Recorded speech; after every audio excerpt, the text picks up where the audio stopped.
I knew I was in trouble the moment Jason's hand lingered on my lower back. Not because it was inappropriate, we'd been sleeping together for months, but because I felt nothing.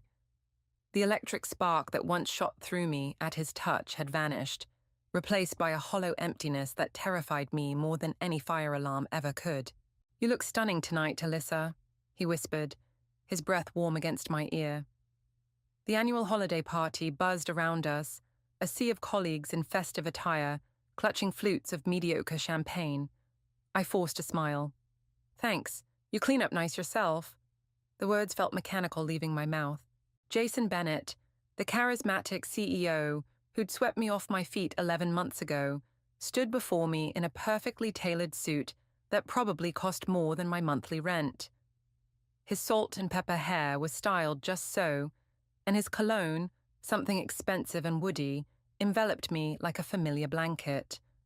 Every woman in the room stole glances at him. I used to feel special being the one he chose to look at. Now I just felt tired.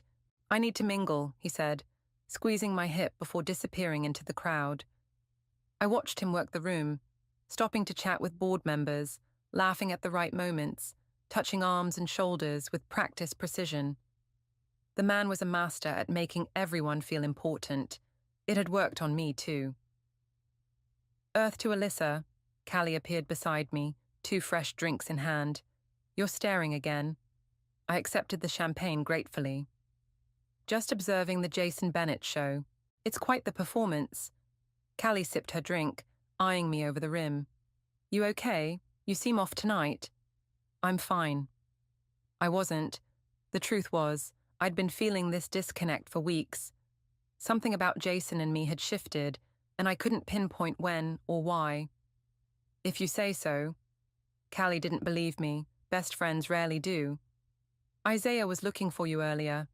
Something about the Peterson account." I groaned. Can't escape work even at the holiday party. That's what happens when you're the rising star of marketing. She nudged my shoulder playfully. I spotted Isaiah across the room, deep in conversation with the CFO.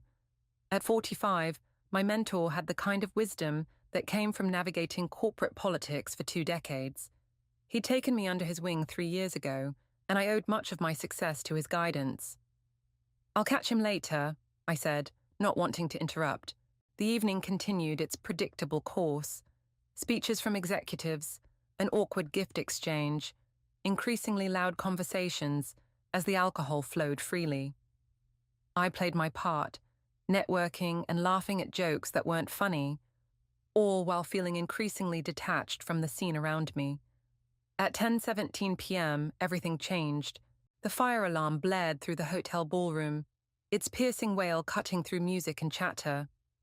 For a moment, everyone froze, exchanging confused glances, wondering if this was some planned entertainment. Then we smelled the smoke. "Everyone remain calm and proceed to the nearest exit," a hotel staff member announced, voice steady but urgent. The room erupted into controlled chaos. I lost sight of Jason in the crowd as we all moved toward the exits. Outside in the December chill, I hugged my arms around myself, my thin cocktail dress offering little protection against the winter air. "Alyssa?" Callie pushed through the crowd toward me. "Are you okay?"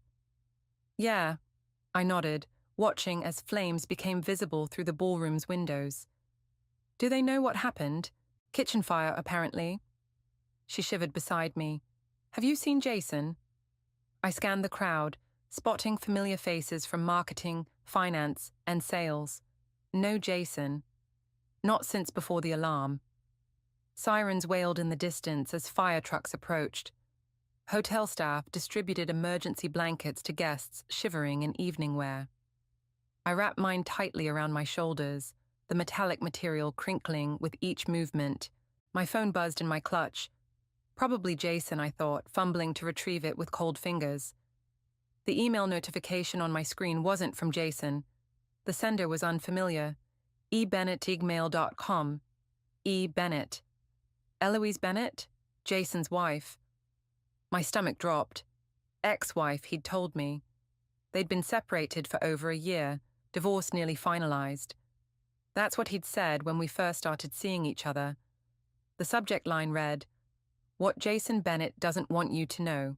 My thumb hovered over the notification, heart hammering against my ribs. Around me, colleagues murmured about the fire, about ruined plans and smoke-damaged clothes. None of it registered. The world had narrowed to just my phone screen and that email. "Alyssa?" Callie's voice seemed distant. "You look like you've seen a ghost." I glanced up, searching the crowd one more time. This time I found him, Jason, standing across the parking lot, phone pressed to his ear, gesturing animatedly. As if sensing my gaze, he turned. Our eyes locked for a brief moment before his expression changed from surprise to something darker. He ended his call abruptly and started walking toward me. I looked back at my phone and opened the email. The email loaded painfully slowly, each second stretching into eternity as Jason made his way through the crowd toward me. My fingers trembled, not from the cold but from the dread pooling in my stomach. "I think you should know the truth about the man you're sleeping with." The first line hit me like a slap. Below it were 3 attachments and a message that turned my insides to ice. "Jason and I are still very much married. The separation is a convenient fiction he uses with women like you. I've attached our most recent family photo, 2 months ago, our joint tax filing from last month, and a screenshot of his text to me from yesterday about our anniversary plans next week. I'm sorry to be the one to tell you this. You're not the first, and you won't be the last." I stared at the words, reading them again and again, as if they might rearrange themselves into something less devastating. With numb fingers, I opened the first attachment. There they were, Jason, Eloise, and their teenage son at what looked like a lakeside cabin, arms around each other, smiling. The date stamp showed it was taken 8 weeks ago, when Jason had told me he was at a conference in Seattle. "Alyssa." His voice cut through my shock. Jason stood before me now, concern etched across his features so convincingly that for a second I questioned the evidence on my phone. "Are you okay? I've been looking everywhere for you." I looked up at him, this man I'd given 11 months of my life to, whose bed I'd shared just last night, and felt something inside me crack open. "Who's he, Bennett?" I asked, my voice steadier than I felt.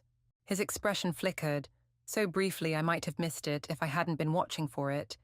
Confusion, then recognition, then the smooth reassurance I'd come to rely on. "My ex-wife's been causing problems again." He sighed, reaching for my hand. "I'm sorry about that. She's been unstable since I left." I pulled my hand away. Funny, because according to these, I turned my phone screen toward him, showing the family photo. "You haven't left at all." The mask slipped. For one unguarded moment I saw it, calculation behind those warm brown eyes I'd once found so trustworthy.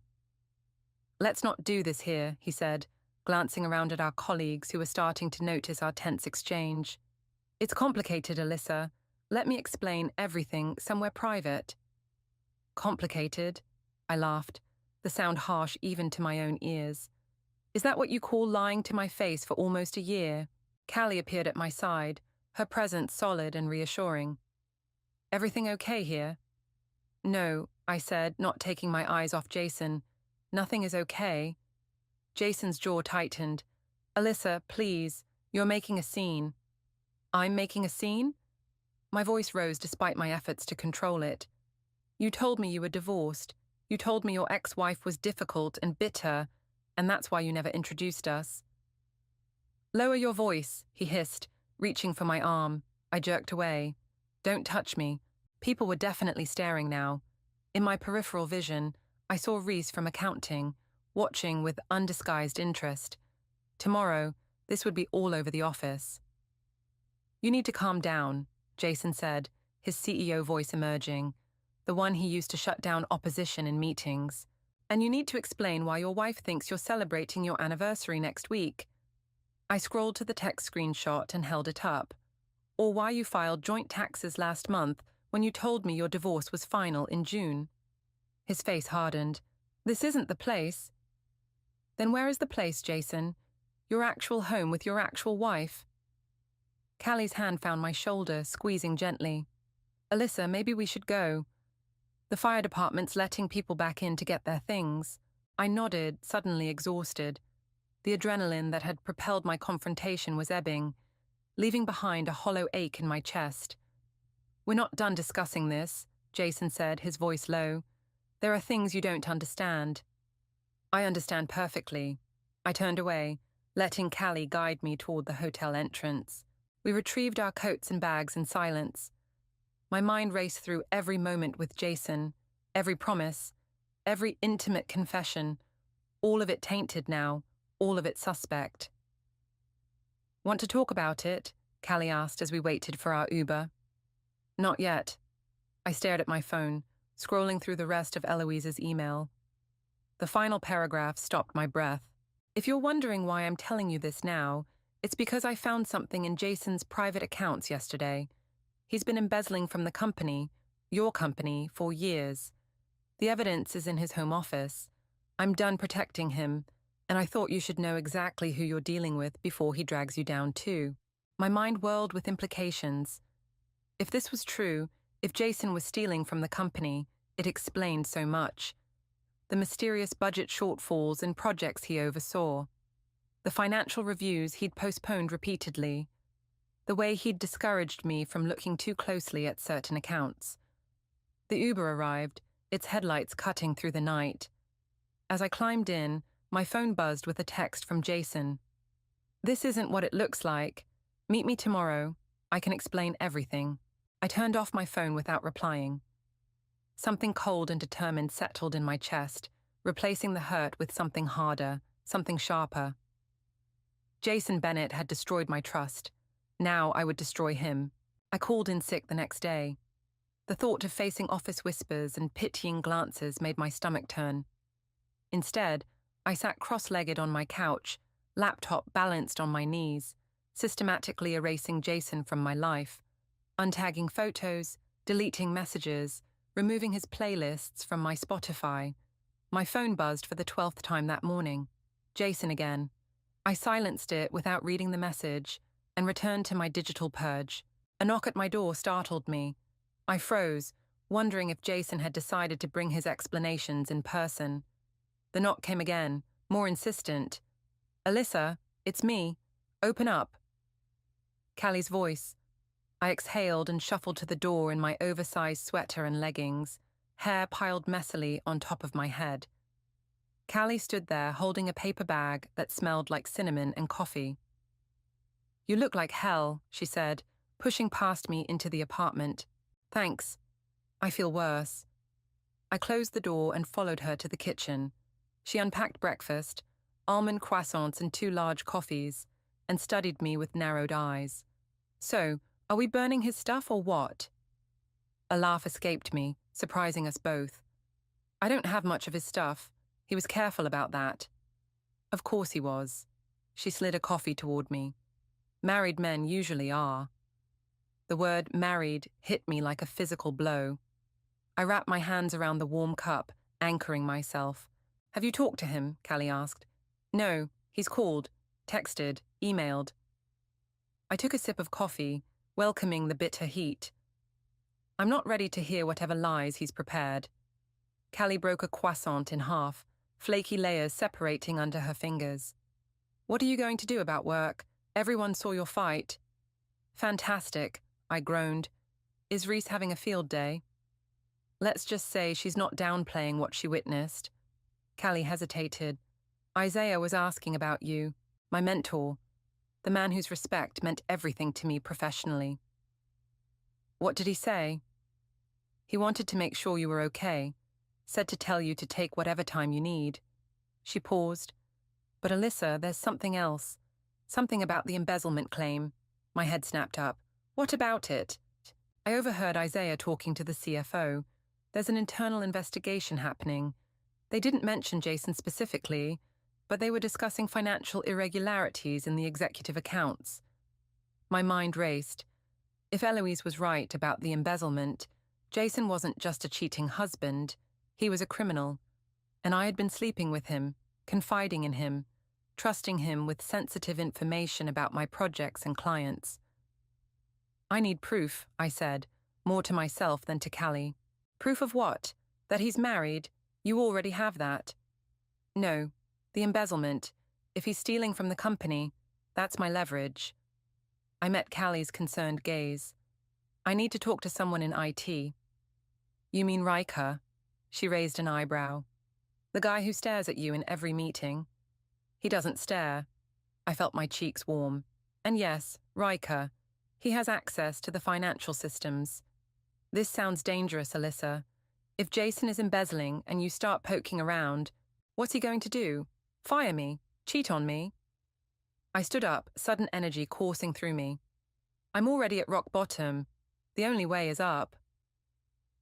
2 hours later, I sat in a corner booth at a coffee shop 6 blocks from the office, nervously shredding a napkin. The door chimed, and Riker walked in, his tall frame and dark curls instantly recognizable. He spotted me and wove between tables, sliding into the seat across from me. This is very cloak and dagger, he said with a half smile. Secret coffee meetings during work hours. Thanks for coming. I pushed a coffee toward him. I wasn't sure you would. A cryptic text from Melissa asking for urgent help.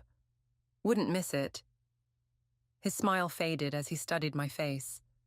You look like you haven't slept. That obvious, huh? I tried to smile but couldn't quite manage it. What's going on? Your message said it was important. I took a deep breath. What I'm about to ask you is probably against company policy, possibly illegal. If you want to walk away, I completely understand. Riker leaned forward, voice dropping. Is this about Jason? The question caught me off guard. How did you... Everyone saw what happened at the party. His expression darkened. And it's not the first time he's done this. Done what exactly? Dated employees while hiding the fact he's married.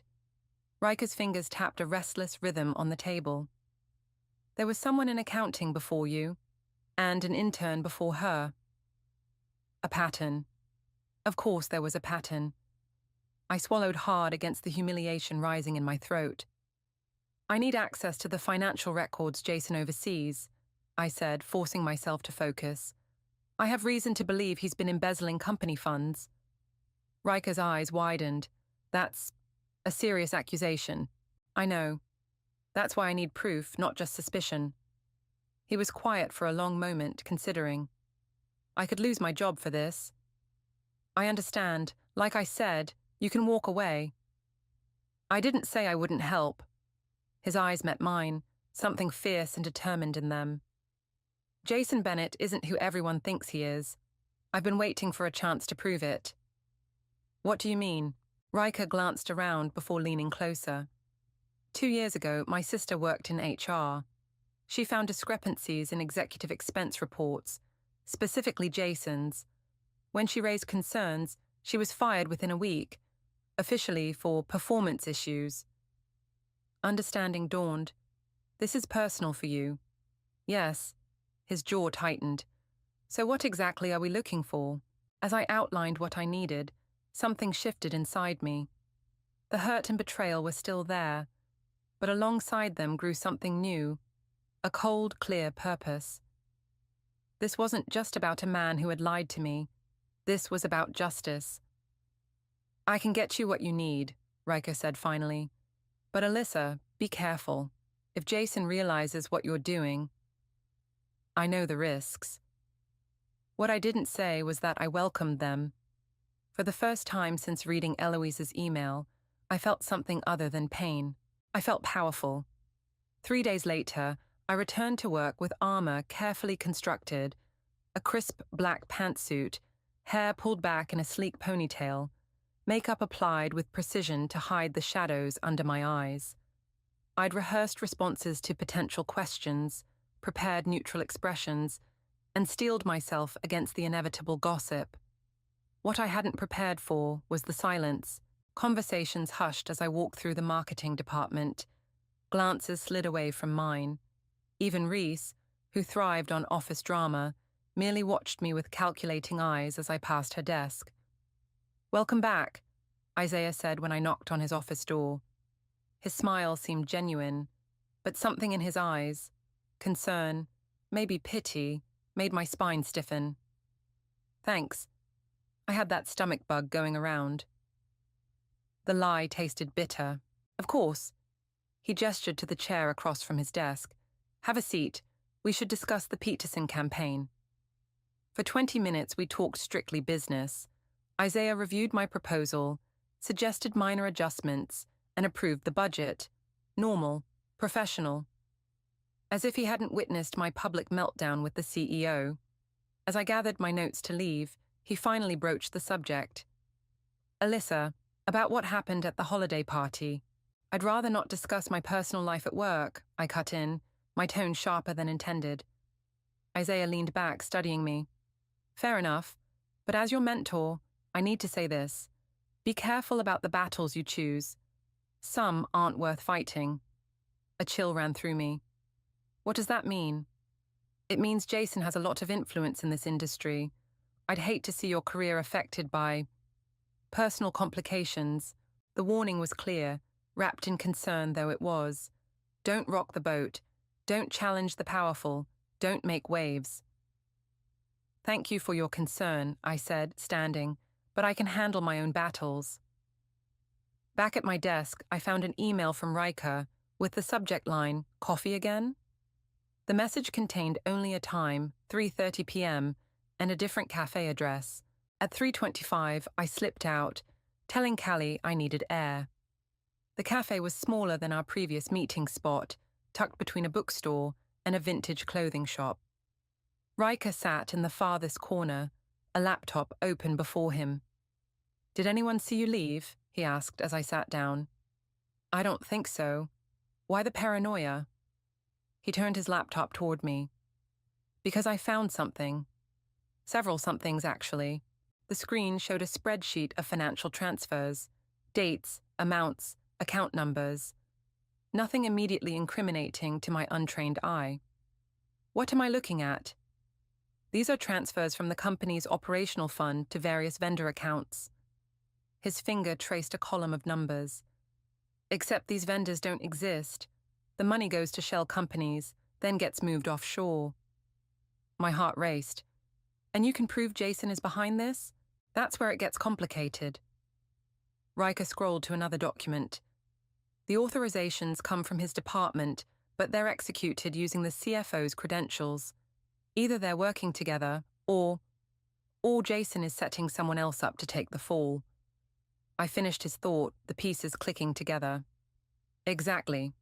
Riker looked grim. There's more. I tracked some of these transfers to personal accounts.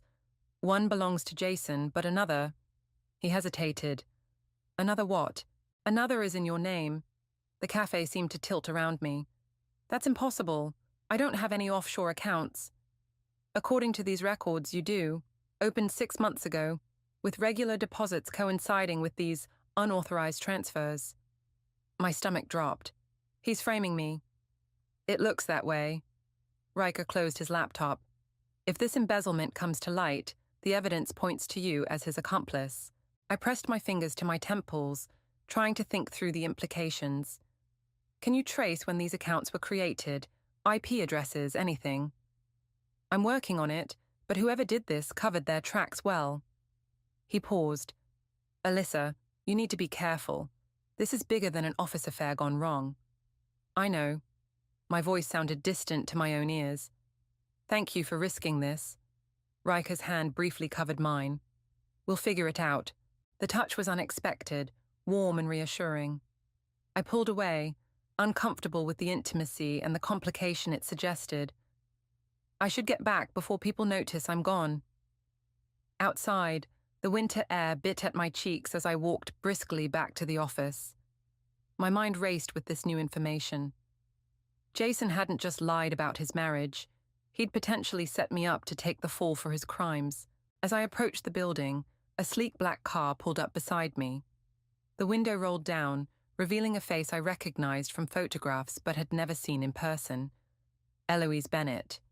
Get in, she said, her voice calm but commanding. We need to talk. I hesitated, every instinct screaming caution. If you want to avoid prison for embezzlement, you'll hear what I have to say. Her perfectly manicured hand pushed the door open wider. My heart hammered against my ribs. How did she know about the embezzlement evidence? About my supposed involvement? 5 minutes, I said, sliding into the leather seat beside her. The car pulled away from the curb. Eloise studied me with cool appraisal, her blonde hair falling in elegant waves around a face that was beautiful in a sharp, intimidating way. "So you're the latest one," she said finally. "I'm not the latest anything," I replied, anger flaring. "I'm the woman your husband lied to for nearly a year." A small smile curved her lips. "Good, you've got fire, you'll need it." "What do you want from me?" "An alliance." She reached into her designer handbag and withdrew a flash drive. "This contains evidence of Jason's embezzlement going back 3 years, evidence that clears you and implicates him beyond doubt." I stared at the small device. "Why would you help me?" "Because I want the same thing you do." Her eyes, the same warm brown as Jason's but infinitely colder, locked with mine. "I want to destroy him, and I can't do it alone." The flash drive sat between us like a loaded gun. "Why now?" I asked. "Why not turn him in years ago?" "Because now I have you, someone with inside access and a personal vendetta." She leaned closer. "So what's it going to be, Alyssa? Are you in, or are you going to let him ruin you like he's ruined so many others?" I reached for the flash drive, my decision made before my fingers closed around it. "We need to meet," I texted Jason, after examining the contents of Eloise's flash drive. The evidence was damning. Emails, account transfers, and recordings that proved his embezzlement scheme and his deliberate attempt to frame me. His response came immediately. "My office, 7 p.m. I forwarded copies of everything to both my personal email and to Riker as insurance, then spent the afternoon rehearsing what I would say. By 6:55 p.m., most employees had left for the day. I stood outside Jason's corner office, smoothing my blazer and taking deep breaths. Through the glass wall, I could see him at his desk, phone pressed to his ear, gesturing emphatically. When he spotted me, he ended his call abruptly and waved me in. "Alyssa." He stood, coming around his desk with arms outstretched as if to embrace me. I stepped back. "Don't." His arms dropped, but his smile remained, that practiced, charismatic smile that had once made my heart race. Now it just made my skin crawl. "I've been worried about you," he said, perching on the edge of his desk. "You haven't returned my calls." "I've been busy." I remained standing, maintaining distance between us, learning some interesting things about you. Something flickered in his eyes. Caution, perhaps, but his expression remained concerned, sincere. "I know you're upset about Eloise. I should have been honest about the status of my divorce." "Stop." I held up a hand. "Let's not waste time with lies. I know about the embezzlement, Jason. I know about the offshore accounts. And I know you tried to set me up to take the fall." The transformation was instant. The warm concern vanished, replaced by something cold and calculating. He straightened, no longer the apologetic lover, but the executive assessing a threat. "That's quite an accusation." His voice had dropped an octave. "Do you have any idea what you're saying?" "I have every idea." I pulled out my phone, opened one of the audio files from the flash drive, and played it. Jason's voice discussing moving funds through shell companies with someone whose voice I didn't recognize. He listened, face impassive. When the recording ended, he sighed and walked to the window overlooking the city. "Who else knows about this?" he asked, his back to me. "That depends on what happens next." He turned, studying me with new eyes, not as a lover or even an adversary, but as a business problem to solve. "What do you want, Alyssa? Money? A promotion?" The casual way he offered a bribe made my blood boil. "I want you to remove my name from any accounts you've created.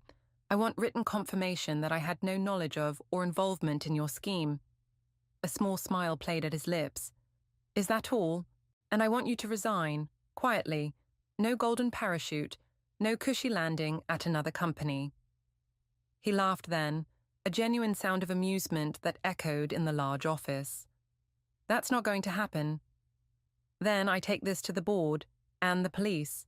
With what evidence? Recordings that could easily be manipulated. Financial documents you could have fabricated. He moved closer, confidence radiating from him. Who do you think they'll believe? The CEO with a spotless reputation, or the scorned woman he broke up with? Broke up with? I repeated incredulously. That's the narrative, Alyssa. We had a brief affair. I ended it. You became obsessed, vindictive. He shrugged. It's already making the rounds, thanks to our friend Reese. My stomach dropped. What are you talking about? Check your work email. HR sent a message about appropriate workplace relationships this afternoon. Not naming names, of course, but everyone knows who it's about. I pulled out my phone and saw the email. A company-wide reminder about the policy against harassment and creating hostile work environments. The timing wasn't coincidental. You're setting me up as the unstable ex, I realized aloud. It's nothing personal. He returned to his desk, the picture of a man unbothered. Just business. This isn't over, I said, fighting to keep my voice steady. It is, though. He sat down, already turning his attention to his computer. I'd start looking for another job if I were you. Your reputation here is compromised. I left his office with my hands shaking, not from fear, but from rage. In the elevator, I checked my phone and found a text from Callie. We need to talk, now. I met her in the parking garage, where she paced beside her car. What the hell is going on? She demanded when she saw me. HR is asking questions about you and Jason. Reese is telling everyone you're having some kind of breakdown. It's complicated, I began. No shit. She crossed her arms. I'm your friend, Alyssa. Talk to me. I hesitated, weighing how much to reveal. Jason is trying to discredit me because I found out something he doesn't want exposed. The embezzlement? I stared at her. How do you... Because I've been helping Isaiah gather evidence for months. She lowered her voice. The CFO noticed discrepancies last year. They've been building a case quietly. My mind reeled. Why didn't you tell me? Isaiah thought you might be involved because of your relationship with Jason. Her expression softened at my shock. I told him that was ridiculous, but he insisted on keeping you in the dark until they were certain. And now they're ready to move, but Jason seems to be setting you up to take the blame. She unlocked her car. Get in. There's someone you need to meet. Who? The real whistleblower, the person who first noticed the missing funds. She slid into the driver's seat. Riker's sister. As we drove away from the office, my phone buzzed with a text from an unknown number. Change of plans. Jason knows we're working together. Meet me at the Harborview Hotel, room 712, Eloise. I stared at the message, a chill running down my spine. If Jason knew about my alliance with his wife, what else did he know? And more importantly, what was he planning to do about it? We need to make a stop first, I told Callie, showing her the text. I think we're running out of time. The Harborview Hotel loomed ahead, its glass facade reflecting the city lights like a wall of stars. Callie pulled into the parking garage, killing the engine with a concerned glance my way. I still think this is a bad idea, she said. Meeting Eloise alone after that text, it screams trap. That's why you're here. I checked my phone again. No new messages. If I'm not back in 30 minutes, call Riker. Why not just call the police? With what? We need more concrete evidence before involving them. I unbuckled my seatbelt. Besides, if Jason is setting me up, the last thing I need is to look more unstable by making accusations I can't prove. Callie grabbed my arm. Just be careful. Jason's already showing how far he'll go to protect himself. The elevator ride to the 7th floor gave me time to rehearse what I'd say to Eloise. We needed to coordinate our approach, especially now that Jason knew we were working together. The hallway was quiet, my footsteps muffled by plush carpeting as I approached room 712. I knocked softly. No answer. I knocked again, louder. Eloise? It's Alyssa. Still nothing. Unease prickled along my spine. I tried the handle. Unlocked. The door swung open to reveal a dimly lit suite, curtains drawn against the night. Eloise? The room appeared empty, the bed still made, no personal items visible. I stepped inside, letting the door close behind me. Something felt wrong. I was wondering if you'd come. I whirled around. Jason stood by the bathroom door, his expression unreadable in the low light. Where's Eloise? I demanded, backing toward the exit. Not here, obviously. He moved into the room, blocking my path to the door. She didn't send that text. My heart hammered against my ribs. What do you want? To negotiate. He gestured to the small table by the window. Have a seat. I'll stand. Always so stubborn. He sighed, loosening his tie. That's what I liked about you, Alyssa. Your determination, your unwillingness to back down. Save the compliments. You've made your position clear. Have I? He moved closer, and I resisted the urge to step back. Because I think there's been a misunderstanding. I don't want to be your enemy. You framed me for embezzlement and told HR I'm having a breakdown. That's pretty hostile. Insurance policies. He shrugged. You threatened me. I protected myself. That's business. This isn't business. This is my life you're messing with. And you're messing with mine. For the first time, his calm facade cracked, revealing something harder beneath. Do you have any idea what I've built, what I've sacrificed? Your integrity, your marriage, the company's financial stability. I crossed my arms. Quite the empire of sand, Jason. His jaw tightened. I want the flash drive Eloise gave you. So he did know about that. I don't have it with me. Don't lie to me. He stepped closer, invading my space. Eloise is trying to ruin me in our divorce. She's using you. Like you used me. I held my ground despite the alarm bells ringing in my head. At least she was honest about her intentions. Something dangerous flashed in his eyes. Last chance, Alyssa. Give me the drive, sign an NDA, and this all goes away. You keep your job, your reputation, everything. And if I refuse, then I destroy you. His voice was soft, almost regretful. The embezzlement evidence points to you. HR already thinks you're unstable. It wouldn't take much to convince everyone you fabricated evidence against me out of spite. The room seemed to close in around me. He was right, he held all the cards. My word against his. And he had the company's trust, resources, and a head start on controlling the narrative. My phone buzzed in my pocket. Callie, probably wondering if I was okay. The reminder of her waiting outside steadied me. You're forgetting something, I said, finding my voice again. I'm not alone in this. Eloise has copies of everything. So does Riker. And now, so does Isaiah. Uncertainty flickered across his face. You're bluffing. Am I? Callie told me tonight that Isaiah and the CFO have been building a case against you for months. They know about the offshore accounts, the shell companies, all of it. He stared at me, recalculating. Isaiah wouldn't. He already has. Why do you think he's been asking so many questions about the Peterson account? That's where you've been hiding most of the transfers, right? It was a shot in the dark based on what Riker had shown me, but Jason's expression confirmed I'd hit the mark. It's over, Jason, I continued, gaining confidence. The board meeting tomorrow? They're not reviewing quarterly projections. They're reviewing evidence against you. His composure crumbled completely. You have no idea what you've done. I know exactly what I've done. I've stopped you from making me your scapegoat. I moved toward the door, keeping my eyes on him. Now, if you'll excuse me. His hand shot out, gripping my arm with bruising force. You're not going anywhere until we resolve this. Fear surged through me, but I kept my voice steady. Let go of me, or I scream and bring hotel security running. And tell them what? That your married ex-boyfriend is being mean to you.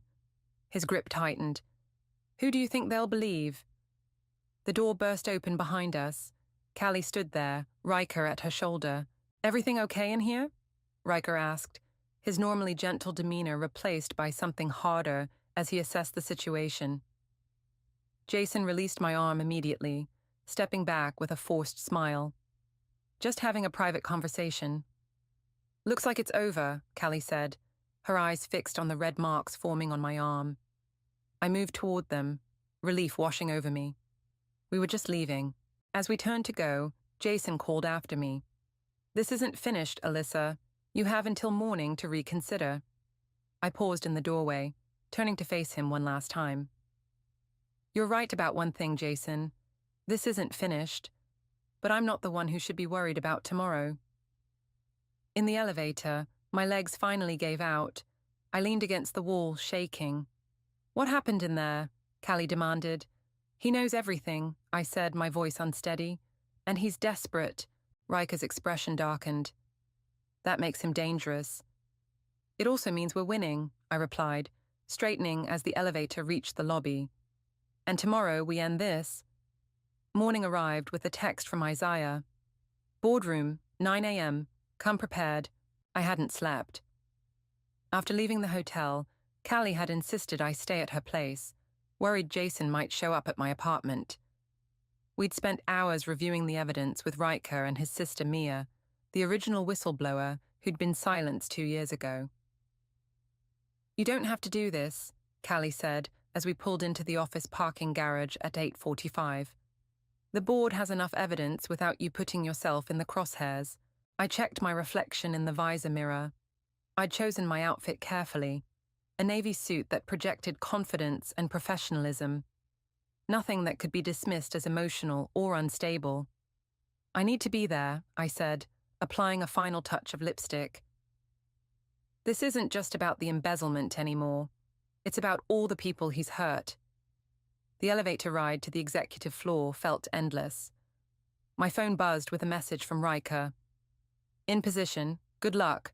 The boardroom doors loomed ahead, heavy wood panels that suddenly seemed impossibly intimidating. I hesitated, my hand on the handle, doubt creeping in. What if Jason had gotten to the board first? What if they believed him over me? A voice behind me made me jump. "They're waiting for you." I turned to find Eloise standing there, elegant in a cream pantsuit, her expression unreadable. "You're here," I said stupidly. "Of course I am." She stepped closer, lowering her voice. "Jason came to my house last night after your meeting. He was unhinged. Threatened to ruin me if I testified today." A chill ran through me. "Are you still going to?" "Watch me." She pushed past me and opened the door. Inside, the board members sat around the massive table, expressions grave. Isaiah nodded slightly when he saw me. The CFO shuffled papers nervously. And at the head of the table, looking completely composed, sat Jason. "Ah, the gang's all here," he said with a smile that didn't reach his eyes. "Shall we begin?" I took a seat as far from him as possible, Eloise doing the same on the opposite side. The board chair, an older woman named Vivian, cleared her throat. "This emergency meeting has been called to address serious allegations regarding financial improprieties." Her gaze swept the room. "Isaiah, as you requested this meeting, perhaps you should start." Isaiah stood, distributing folders to each board member. "For the past 6 months, the finance team has been tracking unusual transfers from our operational accounts to what appear to be vendor payments, but which we've discovered are shell companies." As he detailed the evidence, I watched Jason. He remained perfectly still, his expression neutral, occasionally nodding, as if considering the information objectively. The perfect picture of an executive hearing troubling news for the first time. "These are serious allegations," Vivian said when Isaiah finished. "Jason, what do you have to say?" Jason straightened, his expression appropriately concerned. "I'm as disturbed as everyone else by what I'm hearing. If these transfers occurred, they happened without my knowledge or approval." "That's a lie," I said, unable to contain myself. All eyes turned to me. "Ms. Reynolds," Vivian said, "you'll have your turn to speak." "Actually," Jason interjected smoothly, "I think it's important to address Ms. Reynolds' presence here. As some of you may know, We had a brief personal relationship that ended recently. These accusations appear to be motivated by personal animus rather than fact. The room temperature seemed to drop. I felt the weight of skeptical gazes, saw the slight shifts in posture as board members reconsidered the situation. "That's quite convenient," Eloise said, her voice cutting through the tension. "Discredit the witness by suggesting she's emotionally compromised." Jason's smile tightened. "Eloise, always a pleasure. I assume you're here because of the divorce proceedings." "I'm here because you've been stealing from this company for years," she replied coolly. "And I have proof." She opened her laptop and turned it toward the board. "These are recordings of Jason discussing the embezzlement scheme with his accomplice, Reese from accounting." The room fell silent as Jason's voice filled the air, discussing offshore accounts and how to disguise transfers. When the recording ended, all eyes turned to him. His composure cracked slightly. "These are clearly manipulated. Eloise has every reason to fabricate evidence given our contentious divorce." "They're not manipulated," I said, finding my voice again. "And I'm not the only one with copies." On cue, the door opened. Riker entered, followed by Mia and, to my surprise, the head of IT security. "We've verified the authenticity of the recordings," the IT head stated, "and we've traced the creation of the offshore accounts to Mr. Bennett's personal devices." Jason stood abruptly. "This is absurd, a conspiracy to—" "There's more," I interrupted, pulling out my phone. "Last night, Jason threatened me at the Harborview Hotel, room 7112. He demanded I hand over evidence and sign an NDA. I played the recording I'd secretly made during our confrontation, capturing his threats and admission that he'd tried to frame me." The color drained from Jason's face as his own words condemned him. He looked around the room, finding no allies.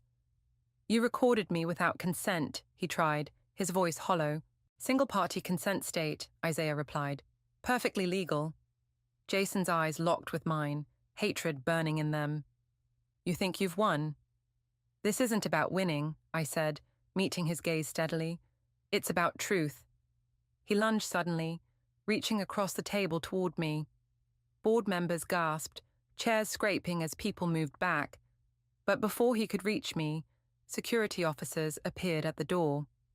Riker had positioned them there in advance. "Jason Bennett," one officer said, "we need you to come with us." As they escorted him out, his mask finally shattered completely. "This isn't over," he shouted, struggling against their grip. "You'll regret this, Alyssa. All of you." The door closed behind them, his threats fading down the hallway. In the sudden silence, I realized I was shaking, not from fear but from relief. It was over. Vivian cleared her throat. "I think we've seen enough. The board will need to discuss next steps, including involving the authorities." As people began to file out, Eloise approached me. "Not bad," she said, the ghost of a smile on her lips. "For an amateur."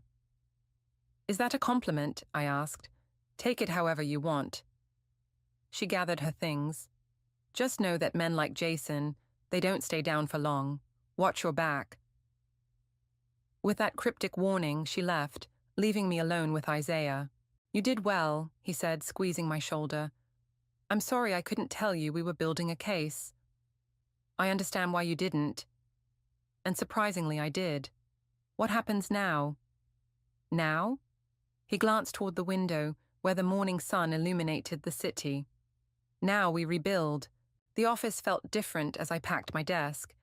Not because of the whispers that followed me through the hallways, or the awkward smiles from colleagues who didn't know what to say to the woman who'd brought down their CEO. It felt different, because I was different. "You don't have to do this," Isaiah said, leaning against my doorframe. "The board specifically stated they want you to stay." I placed my awards and certificates into a cardboard box. "I know, but I need a fresh start. The interim CEO position is still on the table." He stepped into my office, closing the door behind him. "You're the most qualified person to help rebuild after Jason's damage." I paused, considering the offer I'd already declined twice. "I'm flattered, but my decision is made." At least tell me where you're going. That's the beauty of it, I don't know yet. I smiled, feeling lighter than I had in months. But I've got some ideas. A knock interrupted us. Riker stood in the doorway, a flash drive in hand. Sorry to interrupt, he said, but you need to see this before you go. I glanced at Isaiah, who nodded and stepped out, giving us privacy. What is it? I asked as Riker plugged the drive into my computer. I've been digging through Jason's personal files since his arrest. He pulled up a folder labeled Contingencies. He kept detailed records on everyone he considered a threat or an asset. The folder contained subfolders with names, board members, executives, even Isaiah, and me. He started your file the day you were hired, Riker said quietly, long before your relationship began. I clicked through documents spanning 3 years, performance evaluations, personal details, even photos of me at company events.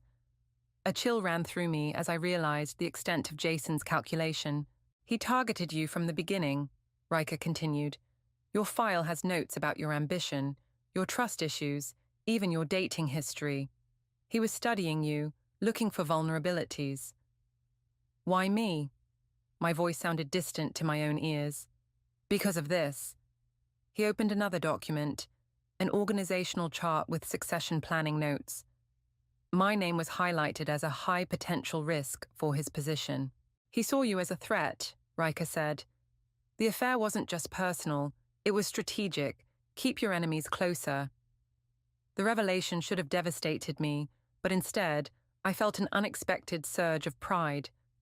Jason Bennett, master manipulator and predator, had feared me enough to try to control me. There's something else, Riker hesitated. About Eloise. He opened another file containing email exchanges between Jason and Eloise, dated just weeks before the holiday party. My eyes widened as I read their coordinated plans. Jason would seduce me, Eloise would expose him, and together they would use my reaction to discredit me professionally. They were working together, I whispered, until Jason double-crossed her too.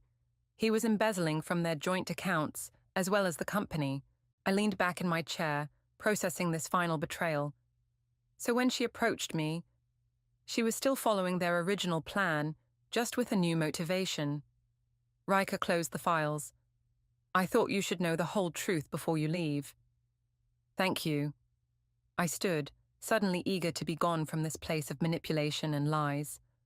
As I carried my box through the marketing department one last time, Callie fell into step beside me. Dinner tonight? She asked. A proper send-off? Actually, I have plans. I smiled at her surprised expression. Don't worry, I'll call you tomorrow with all the details. Outside, the spring air felt clean and new. I placed my box in my car and checked the time, just enough to make my appointment. The restaurant was small and elegant, tucked away from the main business district. I spotted her immediately, sitting alone at a corner table. You came, Eloise said as I slid into the seat across from her. I wasn't sure you would after everything. I almost didn't. I studied her face, searching for signs of the calculation I now knew had been there all along. Riker found the emails, Eloise. I know you and Jason planned to use me from the beginning. She didn't flinch. Yes, we did. Why tell me to meet you today? Why not just disappear? She took a sip of her wine before answering. Because despite how it started, I find myself respecting you, and because I have a proposition. Another one? I laughed without humor. I think I've had enough of those to last a lifetime. This one's different. She reached into her bag and pulled out a business card, sliding it across the table. I'm starting a consulting firm specializing in corporate fraud detection. I need a partner who understands both the business and the personal sides of deception. I stared at the card, then back at her. You can't be serious. Completely serious. We'd make an excellent team. You manipulated me, used me as a pawn in your game with Jason, and you turned the tables on both of us. A genuine smile curved her lips. That's exactly why I want to work with you. I should have walked out, should have told her exactly what I thought of her proposition. Instead, I found myself considering it. Why would I ever trust you? I asked. You shouldn't. Not completely. Just like I won't fully trust you. She leaned forward. But imagine what we could accomplish together. Two women who've seen behind the curtain of power and manipulation. I picked up the business card, turning it over in my fingers. I'll think about it. That's all I ask. She signaled for the check. Take your time. Unlike Jason, I understand the value of patience. As she walked away, I remained at the table, the business card still in my hand. 6 months ago, I'd been a woman defined by what others wanted from me. Jason's lover, the company's rising star, the perfect employee. Now I was something else entirely, a woman who had walked through fire and emerged not just unburned, but illuminated. I slipped the card into my pocket and stepped out into the evening light. Whatever I decided, about Eloise, about my career, about my future, one thing was certain. The choice would be mine alone, made with clear eyes and on my own terms. Some fires don't destroy, they transform.